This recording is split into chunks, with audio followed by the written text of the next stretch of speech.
Series. Zerga's Fifth Dimension. Episode 1. Tribunal of the Fifth Dimension.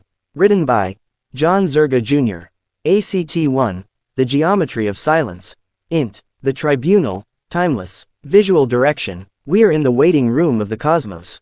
The aesthetic is high surrealism, a forced perspective nightmare that sits somewhere between a Tim Burton bureaucracy and the event horizon of a black hole. The floor is a checkerboard of polished obsidian and blinding white starlight. It stretches into a vanishing point that feels miles away, making the characters feel microscopic. The walls are not walls. They are vertical slabs of bureaucratic paperwork, files, ledgers, and dockets, rising up like skyscrapers, vanishing into a sky that is a bruised, purple nebula. The air shimmers with iridescent colors that defy the human spectrum, colors that taste like ozone and smell like old electricity. In the center sits the table. It is a slab of petrified wood the size of a runway, scarred by the lightning of creation. It floats slightly off the ground. Suspended directly above the table is the orb. This is the Shekhinah. It is not a prop, it is an entity. It is the biblical pillar of fire contained within a spherical force field. It rotates with a heavy, grinding sound, thump thump thump, like the heartbeat of a dying star. It radiates a heat so intense it distorts the air around it like a desert mirage. Sophia stands at the head of the table. She is the oracle. She wears robes of woven linen that look like they were cut from a cinema screen, shifting, gray, timeless. She holds a staff made of petrified lightning. She looks tired, cool, and infinitely patient. She looks directly into the camera lens, breaking the fourth wall. Sophia, voice is smoky, authoritative, a noir narrator speaking from the end of time. There is a machine. It spans the width of the cosmos. Every star is a piston. Every galaxy is a gear. Every nebula is a cloud of exhaust. And you are the cogs. She taps her staff on the obsidian floor. The sound echoes for eternity, a lonely, hollow clatter. The primal mover set it spinning. He gave it the spark. The locomotion. For eons, it ran. It hummed. It created. Gravity was the oil, light was the fuel. But down in the sector you call 2025, the gears are grinding. The oil is dry. The water is still, and in this dimension, still water is dead water. She walks toward the orb. The heat blows her hair back, but she doesn't flinch. She stares into the fire. I am Sophia. I am the witness. I sat on the tripod at Delphi when Socrates came asking, why? I told him he was wise because he knew nothing. He drank the hemlock anyway. A beat, a dry, cynical smile. Humans rarely like the answers I give. They prefer the lie that fits in their pocket. Now, I sit here, in the fifth dimension, the middle ground between the pit of man's fears and the summit of his knowledge. She gestures with the staff. The purple sky fractures like a broken windshield. Through the shards, we see 2025 America. The images are jagged, fast, nauseating. The vision, the eye, a teenager staring into a smartphone, face bathed in blue necrosis, scrolling past a war zone to watch a cat video. The eyes are glazed, seeing but not perceiving. The stomach, a billionaire eating a gold leaf steak in a penthouse while a foreclosure sign is hammered into a lawn down the street by a drone. The hands, a riot where no one knows why they are fighting, only that they are angry. Fists striking flesh, not to build, but to break. The spirit, a church turned into a spirit Halloween, the plastic skeletons dancing where the altar used to be. Sophia, look at it, the satanic state. It is not a kingdom of fire and pitchforks. It is a kingdom of fluorescent apathy. You have traded awe for algorithms. You have traded soul for status. The stomach eats the heart. The mind devours the spirit. The immune system attacks the nerves. The machine has stopped moving. The orb flares. It lets out a sound like a jet engine starting up. The papers on the skyscraper stacks rustle violently, thousands of pages of human history fluttering in the cosmic wind. Sophia, that light, that is the Shekhinah, the presence. It led the Israelites through the desert as a pillar of fire. It burned the path then. It burns the lies now. It demands a reboot. It has summoned 14 souls to this table. Real, fictional, it makes no difference here. In the fifth dimension, an idea has as much mass as a man. A fictional anarchist punches just as hard as a historical prophet if the conviction is real. If the weight is there. She slams a gavel made of a piston rod. Clang. The sound vibrates the camera lens. Sophia, we are going to see if we can kickstart the heart of the world. Or if we scrap the whole timeline for parts. Bring in the cogs. ACT2, the extrusion, the mismatched parts. Visual, the reality of the room stretches like taffy. The geometry bends. The characters do not walk in, they are extruded from the ether, squeezed into existence by the pressure of the dimension. Sophia, first. The stomach, the hunger that never sleeps. Gordon Gekko. Visual, a whirlwind of ticker tape and shredded $100 bills forms at the head of the table. It spins violently, then solidifies into Gordon Gekko, 1987 vintage. He is immaculate. Italian suit, contrast collar, suspenders, brick phone in hand. He is mid-sentence, shouting into the phone. Gekko. ... I don't care if he's your brother, you tell him to dump the... He looks around. The phone turns into a handful of gray dust. He dusts off his hands, annoyed, checking his Cartier watch. Terrific. I was in the middle of a closing. Time is money, sweetheart, and right now, you're costing me equity. He looks at the table, sneering at the petrified wood. Nice boardroom. A little brutalist for my taste. Who's the chairman? I want to see the prospectus. Sophia. Sit down, Gordon. You're not the chairman. You're the inventory. Sophia. Next. The throat. The voice of fire. Malcolm X. Visual. A heavy iron prison door slams shut from nowhere. Boom. The sound is deafening. Out of the echo steps Malcolm X. He is sharp, dignified, wearing his browline glasses. He carries a gravity that warps the air around him. He sees Gekko immediately. The reaction is visceral. Malcolm X. His voice is a hammer, resonant and controlled. I know you. I know your smell. You smell like 400 years of stolen labor wrapped in silk. He looks at Sophia, adjusting his glasses. Is this the judgment? Because if he is here, then hell is too full. Gekko. Smirking, checking his cufflinks. I smell like success, pal. It's an acquired taste. Try acquiring some. It beats playing the victim. Sophia. Cutting them off. Save the heat. You'll need it. The hands. The defense. Sarah Connor. Visual. A cloud of scalding steam hisses from the floor. Sarah Connor, T2 era, steps out. Tactical vest, sunglasses, muscles coiled like steel cables. She racks a shotgun, CH Chuck, and sweeps the room. Her movement is efficient, military. Sarah Connor. Scanning the perimeter. Her sunglasses reflect the orb. No exits. Thermal signature off the charts. She looks at the orb. She keeps the shotgun leveled at it. It's not Skynet. It's worse. She looks at Gekko and Malcolm. Suit. Civilians. Or targets. Sophia. Parts. Sarah. Just parts. The heart. The womb. Rosemary Woodhouse. Visual. Rosemary Woodhouse appears in a chair, clutching her coat, looking small and terrified. She looks at the faces, hard, angry, violent. She shrinks back, her eyes wide with the trauma of betrayal. Rosemary. Whispering, trembling. Is it him? Did the devil send us here? She looks at Sarah's gun. Please, I don't want any trouble. I just want my baby. Sophia. And, the mind. The processor. Hannibal Lecter. Visual. The temperature in the room drops 20 degrees. Frost forms on the obsidian table in intricate fractal patterns. Hannibal Lecter is simply there. He stands by the orb, unbothered by the heat. He is wearing a dark suit, his posture relaxed, his eyes dead and calculating. He is peeling a nebulous fruit with a scalpel.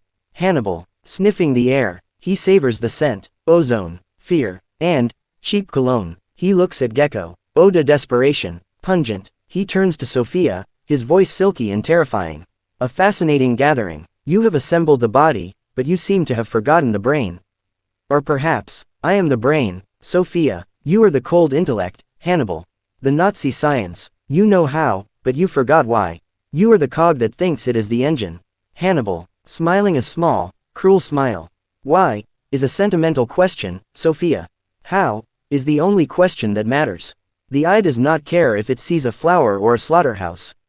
It only sees. Morality is just a biological filter. I have removed mine. Sophia. Slamming her staff. Silence. The machine is stalled. The oil is dry. The accountant has filed a motion to liquidate 2025. He says the odds of survival are 0. Visual. The lighting shifts instantly. The Lovecraftian purple vanishes. The room is suddenly bathed in the harsh, fluorescent glare of a Las Vegas casino pit. The sound of slot machines ringing in the distance, but distorted, slowed down, sounding like screams. Ding, ding, ding. Ace Rothstein walks in. ACT3. The house edge, the calculus. Visual. Ace Rothstein, the handicapper, is immaculate. He wears a silk suit in cosmic salmon that somehow looks menacing. He wears oversized aviator sunglasses that reflect the entire room. He holds a cigarette like a baton. He is carrying a sportsbook ledger. He doesn't look at the people. He checks the floor for dust. He checks the table for scratches.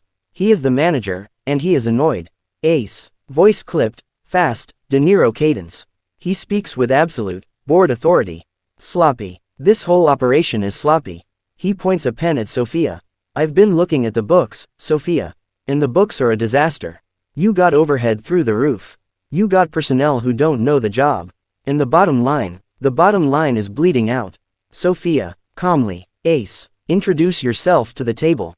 Ace, turning to the group, he looks at them with pure disgust, scanning them over his sunglasses. I'm the guy who sets the line. I'm the guy who tells you that you're gonna lose before you even place the bet. He taps the ledger. 2025. It's a bust. It's a bad bet. The vigorish, the cost of keeping you people alive, is too high. The primal mover isn't running a charity. He's running a system, and you're jamming the gears. Gecko, leaning back, putting his expensive Italian loafers on the table. Bad bet. Who is this clown? He points his brick phone at Ace. Listen to me, you pastel-colored nightmare. I built an empire on bad bets. I take a distressed asset, I strip it, I leverage it, and I walk away with millions. You're talking about odds. I'm talking about will. I don't play the game, pal. I own the game. Ace. Ace stops. He takes off his sunglasses. His eyes are cold, hard mathematics. You own nothing. You think you're a player. You're a whale. He walks over to Gecko. He leans in close, invading his space. In my casino, guys like you come in loud. You order the expensive champagne. You throw your weight around. You think because you manipulated a few stock prices, you can manipulate reality. But here, in the fifth dimension, there's no insider trading. There's just the math. And the math says you're drawing dead. He looks at Gecko's feet on the table. And get your feet off the furniture. You're scratching the finish. Gecko, laughing, but unsettled. He slowly takes his feet down. I create liquidity. I keep the blood moving.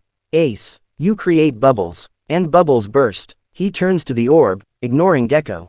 He opens the ledger. The default rate on mortgages in 2025. 38%. The suicide rate among men aged 25 to 40. Up 14 points since 2020. The birth rate, negative replacement. He looks at Sophia over his glasses. You're not running a civilization, Sophia. You're running a liquidation sale. And I'm here to turn off the lights. He turns to the group. The stomach is cancerous. It eats, but it doesn't digest. The throat screams, but it offers no solutions. Just noise. The immune system is killing the patient to keep the fever down. He snaps his ledger shut. There's only one way to handle a losing streak this long. You close the table. You 86 the players. You turn off the lights. I move for immediate liquidation. Visual. A flicker of film. A burn mark on the reality. The sound of a projector jamming. Tyler Durden drops from the ceiling, landing in a crouch on the table between Ace and Gecko. He is shirtless, bruised with colors that look like oil slicks, smoking. Tyler, grinning a bloody, feral grin. Liquidation, finally. Now we're talking. He looks at Ace. You want to close the casino, Ace. Let's blow it up. Let's see what the odds are when the roof is on fire. He looks at the roaring orb. So that's God. Looks like the Eye of Sauron had a kid with a supernova.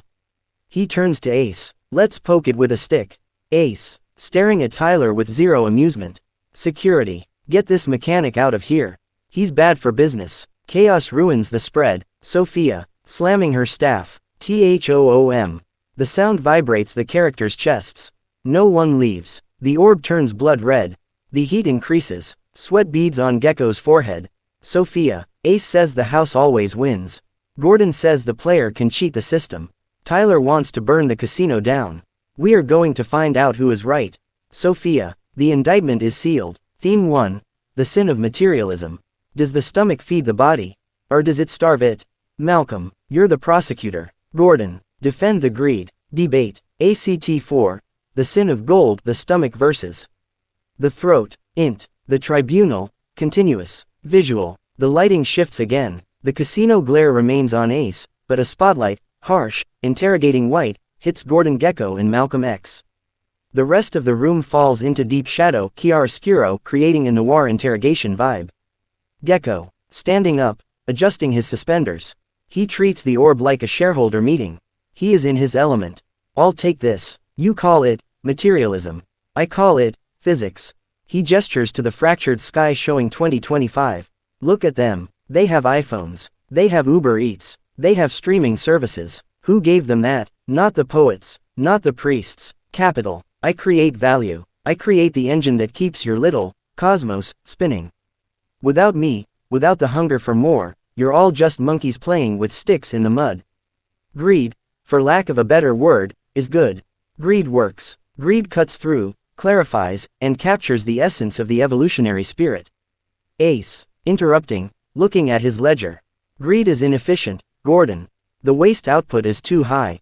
Gecko, turning on Ace. You want to talk math, Ace? Fine. Leveraged buyout. I take a company worth 50 million, borrow 200 million against it, strip the pension fund, flip the real estate, and walk away with 300 million in 18 months. That's not a Ponzi scheme. That's velocity. That's the American dream on overdrive. I am the primal mover of the economy. Malcolm X. He does not stand immediately. He sits, simmering like a volcano. Then he rises. The sound of chains rattling echoes in the distance. Velocity. He walks toward Gecko. The floorboards creak under his weight. You talk of velocity while you strip the meat from the bone. You build towers on the backs of the poor and call it progress. You give them a phone to distract them while you pick their pockets. He points to the orb. That light demands justice. But you have built a golden calf and called it evolution. That is not a market, Mr. Gecko. That is a plantation. And you are the master. He turns to the group. He divides us. He uses his capital to turn brother against brother. He keeps the poor man begging for crumbs while he eats the whole loaf. Gecko, unruffled. He lights a cigar with a $100 bill that burns with green flame. Rhetoric, Malcolm. Beautiful, empty rhetoric. Without me, there is no capital to build your mosques or your schools. I am the engine. You are just the exhaust. John Nada, standing up. He looks tired. He puts on his sunglasses. He's right, Malcolm. He looks at Gecko through the glasses. Pav shot through sunglasses. Gecko is not a man. He is a skeletal figure made of blue phosphorescent static, and his skin is just a projection of binary code that spells obey and consume. Nada takes the glasses off, rubbing his eyes. I see you. It's not just money. It's slavery. You work a job you hate to pay off a student loan for a degree you don't use, to buy a house you're never in. It's invisible chains. Ace calls it a bad bet. I call it a rigged game. He pulls a crumpled dollar bill from his pocket and throws it on the table. This isn't wealth. This is the leash. Ace, checking his ledger, not looking up. The working man is right. The debt-to-income ratio of the average citizen is unsustainable. The system is leveraged at 400%. He looks at Gecko. You're running a Ponzi scheme, Gordon. And the bottom is falling out. I say we liquidate the asset before it goes to zero. Gecko, sweating now. The heat of the orb is getting to him. You can't liquidate. I'm too big to fail. Tyler Durden, laughing hysterically from the table. Too big to fail. I love it. He jumps down, landing face to face with Gecko. You know what you are, Gordon. You're the IKEA nesting instinct gone terminal. We are consumers. We are byproducts of a lifestyle obsession. Murder, crime, poverty, these things don't concern me. What concerns me are celebrity magazines, television with 500 channels, some guy's name on my underwear. He grabs Gecko's lapel. I say never be complete. I say stop being perfect. I say let's evolve, let the chips fall where they may. Ace, to security, who are shadows in the corner. Get him off the table. Sophia, the orb hums, a low, harmonious sound. It likes Tyler's truth, even if it is chaotic. The adrenaline speaks truth, Ace. Chaos is better than a coma. She looks at Ace. You want to close the casino because the players are losing. But maybe they are losing because the game is fixed.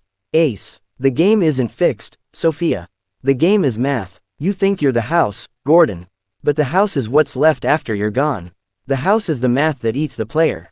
And right now, the math says, delete.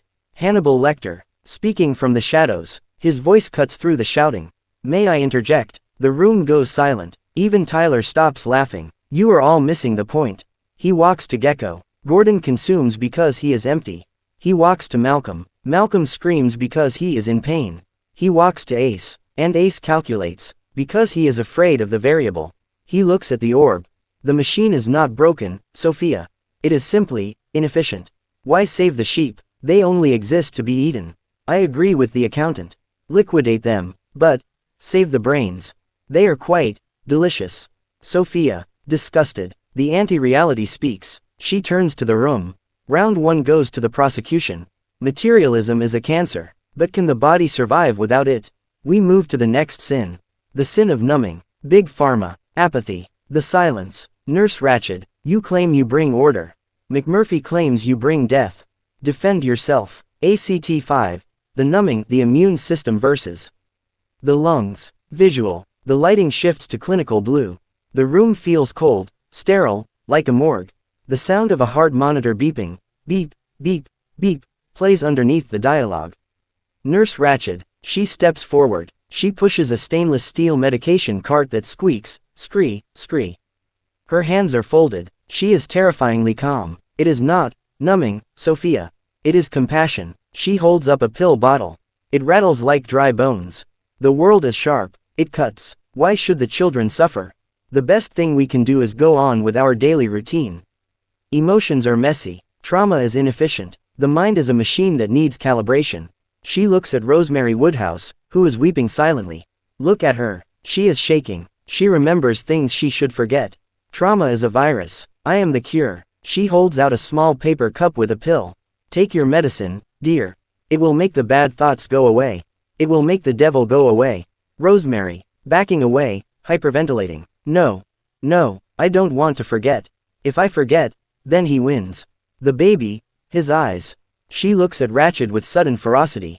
My pain is the only thing that tells me I'm still real. R.P. McMurphy. He vaults over his chair.